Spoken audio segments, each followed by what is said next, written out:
ಒಂದ್ಸಲ ಮಾಡಿಸ್ತಾ ಇದ್ದೇನೆ. ಈಗ ನಿನ್ನೆ ಇದಕ್ಕಲ್ಲಿ ಬಂದಿರಲ್ಲ, ಯಾವುದು ಕೆರೆಗಳಿಗೆ ನೀರು ಬಿಡಿಸೋದು ಇದೆಲ್ಲ ಮಾಡಿಸ್ತಾ ಇದ್ದೀನಿ. ನೀರು ಅದಕ್ಕೆ ನೋಡಿ ಯಾವಾಗಲೂ ಕೂಡ ಜಿಲ್ಲೆನೂ ಮಾಡಿಸ್ಬೇಕು ಮತ್ತು ದೇವಸ್ಥಾನವೆಲ್ಲ ಮಾಡಿಸ್ತೀವಿ.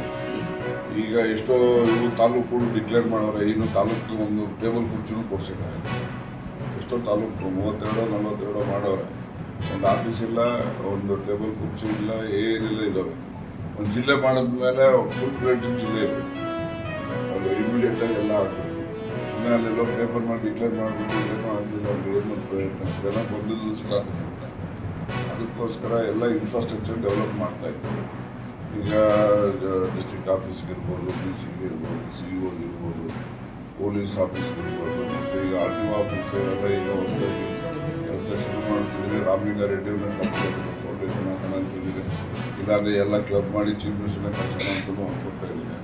ಅದನ್ನು ನೋಡೋಣ, ವಾರ ದಿವಸದಲ್ಲಿ ಯಾವ್ದಾದ್ರು ಬರ್ತೀನಿ.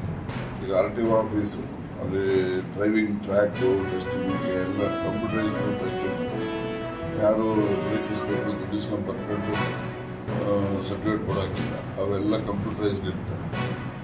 ಹಾಗಾಗಿ ಎಲ್ಲರೂ ಕೂಡ ಒಂದು ರೀತಿಯಲ್ಲಿ ಕಂಪ್ಯೂಟರೈಸ್ಡ್ ಡ್ರೈವಿಂಗ್ ಟ್ರ್ಯಾಕು ನಮ್ಮ ಜಿಲ್ಲೆಯಲ್ಲಿ ಎಲ್ಲೂ ಇಲ್ಲ, ಫಸ್ಟ್ ನಮ್ಮಲ್ಲೇ ಬರ್ತಾ ಇದೆ. ಈ ರೀತಿ ಹೊಸ ಇದನ್ನು ಮತ್ತು GKTC ಕಾಲೇಜು ತರಿಸ್ತಾರೆ. ಸುಮಾರು 50 ಕೋಟಿ ರೂಪಾಯಿ ಹುಡುಗರುಗಳಿಗೆ ಇಮಿಡಿಯೇಟ್ಲಿ ಆಗ್ತದೆ. SLC and PUC ಕೆಲವು ಟೂಲ್ಸು, ಕೆಲವು ಇಂಡಸ್ಟ್ರಿಗೆ ರಿಕ್ವೈರ್ಮೆಂಟ್ ಏನು ಬೇಕು ಅಂತ ಕೇಳ್ತಾರೆ, ಅವನಿಗೆ ಟ್ರೈನಿಂಗ್ ಕೊಟ್ಟು ಕಳಿಸ್ತೀವಿ. ಅದು ಇಮಿಡಿಯೇಟ್ ಕೆಲಸ ಆಗುತ್ತೆ. ಲಾಸ್ಟ್ ಶೆಡ್ಯೂಲ್ಡ್ ಇವರು ಯಾರೆಲ್ಲ ಇದ್ದಾರೆ ಅವ್ರು ಗೆದ್ದಂಥವ್ರು ಇನ್ನೊಂದು ಒಂದ್ಸರಿ 2 ಸರಿ ಆದಮೇಲೆ ಬೇರೆ ಜನರಲ್ ಕಾನ್ಫರೆನ್ಸ್ಗಳಲ್ಲಿ ಸ್ಪರ್ಧೆ ಮಾಡಿ ಇವ್ರಿಗೆ ಅವಕಾಶ ಕೊಡಬೇಕು, ಉತ್ತಮವಾದಂಥ ಬೆಳವಣಿಗೆ ಆಗುತ್ತೆ ಅಂತಕ್ಕಂಥದ್ದನ್ನು ಪ್ರಸ್ತಾಪ ಮಾಡಿದಂಥದ್ದು. ಏಕೆಂದರೆ ಯಾರೋ ಒಬ್ಬರು ಗುರಿ ಇಟ್ಕೊಂಡೆಲ್ಲ ಹೇಳಿ ನಮ್ಮ ಅಸೆಂಬ್ಲಿಯಲ್ಲಿ, ಲೋಕಸಭೆಯಲ್ಲಿ ಈ ಹೆಚ್ಚು ಸಂಖ್ಯೆಯಲ್ಲಿ ಎಲ್ಲ ಸಮುದಾಯದಲ್ಲೂ ಅವರ ಜನಸಂಖ್ಯೆಗೆ ಅನುಗುಣವಾದರೂ ಸಿಗಬೇಕು.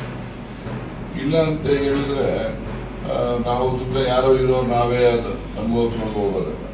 ಅಮೆರಿಕಾದಂಥ ದೇಶದಲ್ಲೂ ಕೂಡ ಅವ್ರ ಪ್ರೆಸಿಡೆಂಟ್ಗೆ 2 ಟರ್ಮ್ ಇರೋದು. 3ನೇ ಟರ್ಮ್ ಅವ್ರನ್ನ 2 ಟರ್ಮ್ ಅಂದರೆ 8 ವರ್ಷ ಅಷ್ಟೇ. ಅದು ಒಂದು ಟರ್ಮ್ಗೆ 4 ವರ್ಷ, 2 ಟರ್ಮ್ಗೆ 8 ವರ್ಷ. ಆಮೇಲೆ ಅವರು ನಿಲ್ಲಲಿಕ್ಕೆ ಅನರ್ಹ ಇರ್ತಾರೆ.